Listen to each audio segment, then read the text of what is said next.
अयोध्या में राम मंदिर भूमि पूजन के समय अपने भजनों से मीडिया और सोशल मीडिया पर सुर्खियां बटोरने वाले स्वामी भजन गायक देवेंद्र पाठक अब मुश्किलों में फंस गए हैं। दिल्ली की एक महिला ने भजन गायक देवेंद्र पाठक पर बलात्कार और जबरन गर्भपात कराने और धोखा देने का आरोप लगाया है। यूपी के डीजीपी के निर्देश पर अयोध्या पुलिस ने स्वामी देवेंद्र पाठक पर मुकदमा दर्ज किया है।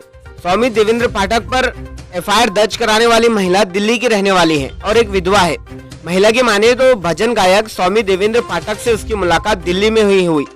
इसके बाद दोनों एक दूसरे से प्रेम करने लगे। दोनों के बीच शादी तक बात पहुंच गई। इस बीच महिला गर्भवती हो गई। महिला का आरोप है कि उसका जबरन गर्भपात करा दिया गया और भजन गायक देवेंद्र पाठक ने उससे 8 लाख रुपए भी ठग लिए। महिला ने कहा है कि जब वो देवेंद्र पाठक पर शादी के लिए दबाव डालने लगी तो दोनों के बीच दूरी बढ़ गई। महिला ने कहा कि वो देवेंद्र पाठक पर केस दर्ज कराने के लिए अयोध्या थाना से लेकर एसएसपी अयोध्या और आईजी तक गई, लेकिन देवेंद्र पाठक के खिलाफ केस दर्ज नहीं किया गया। इसके बाद महिला एक हाईकोर्ट की एक अधिवक्ता को साथ लेकर डीजीपी ऑफिस पहुंची।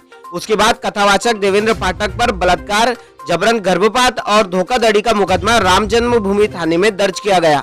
महिला वकील ने एफआईआर दर्ज करने का पूरा प्रोसेस बताते हुए कहा कि हमें एफआईआर दर्ज करने में बहुत ज्यादा परेशानी का सामना करना पड़ा। महिला वकील ने कहा कि हमने व्हाट्सएप से एप्लीकेशन जो है वो एसएसपी को भेजी, लेकिन हमें उनकी तरफ से कोई रिस्पांस नहीं मिला।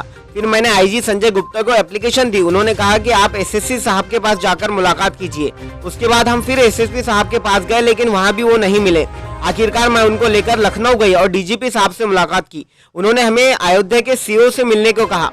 मैंने उनसे फोन पर बात की। उन्होंने हमको अयोध्या बुलाया। हम अयोध्या आए, तब जाकर एफआईआर दर्ज की गई। महिला वकील के मुताबिक आरोपी देवेंद्र पाठक को बचाने के लिए कई लोगों के फोन आ रहे हैं।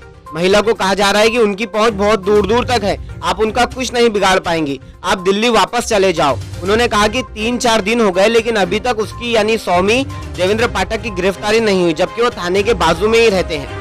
वकील नीरज सिंह ने आगे ये भी कहा कि महिला को लगातार धमकी भरी फोन आ रहे हैं। इस वजह से एक बार उनका बीपी इतना बढ़ गया था कि उन्हें अस्पताल में भर्ती किया गया था।